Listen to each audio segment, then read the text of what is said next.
Programang ito ay rated SPG, striktong patnubay at gabay ng magulang ang kailangan.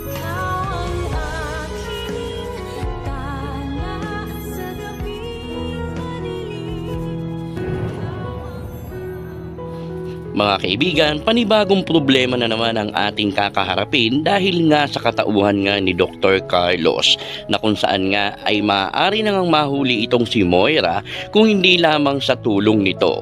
Subalit ito nga sa mga problema na maaaring muli na naman makatakas itong si Moira at ang isa sa mga kidnapper na siyang nagturo nga na si Moira ang mastermind ay may posibilidad na makalaya ito dahil na rin sa tulong nga ni Dr. Carlos. Kaya mga kaibigan, gayon na lamang ang galit ni Giselle dahil nga sa nalaman nito na dinalaw nga ni Carlos ang nasabing kidnapper at tila nagmalaki pa nga itong si Carlos kung bakit, kung ano naman kung dinalaw ko nga ang nasabing taong iyon. Ang ipinupunto lamang dito ni Giselle ay kung paano nga nagkaroon nga ng bigating abogado ang nasabing kidnapper na iyon simula nga nang dumalaw itong si Dr. Carlos.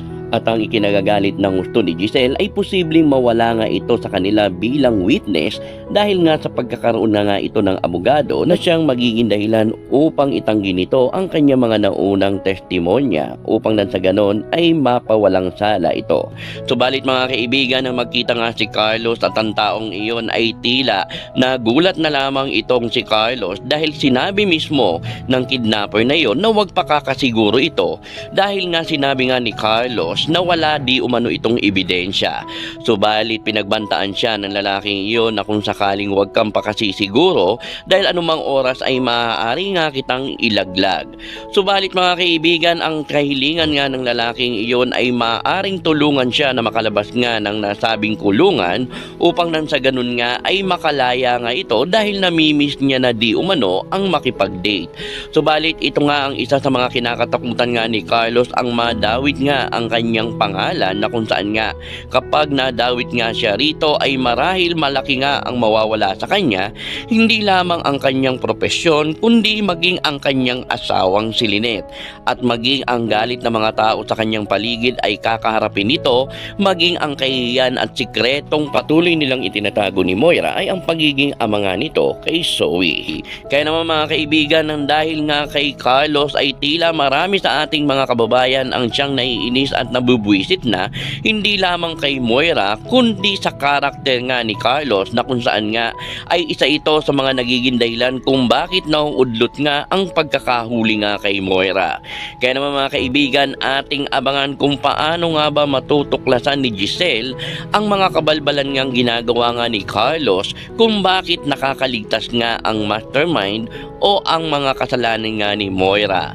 Kaya naman mga kaibigan, paano kaya malalaman ni Giselle kung paano nakikipagsabuatan itong si Carlos at makakuha nga kaya ito ng mga ebidensya na magtuturo na si Carlos ang isa sa mga naging dahilan kung bakit gayon na lamang nagkakagulo nga at nasa panganib ang kanilang mga mahal sa buhay.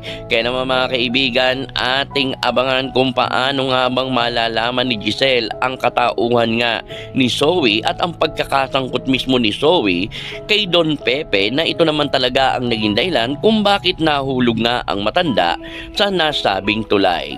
At dito na nga ba matutuklasan ni Giselle na ang lahat ng ito ay nangyayari dahil na rin sa malaki nga ang naging partisipasyon ni Dr. Carlos upang nang sa ganon ay mapagtakpan nga ang mga krimen at ang mga nangyayari, lalong-lalo na ang pagtakas ni Moira na siyang nagpapasakit nga sa kanyang ulo. Kaya naman mga kaibigan, ating abangan ng painit na eksena, lalo pa nga't maaaring gumawa na nga ng paraan itong si Giselle upang matuklasan na nga ang katotohanan sa pagkakasangkot nga ni Carlos.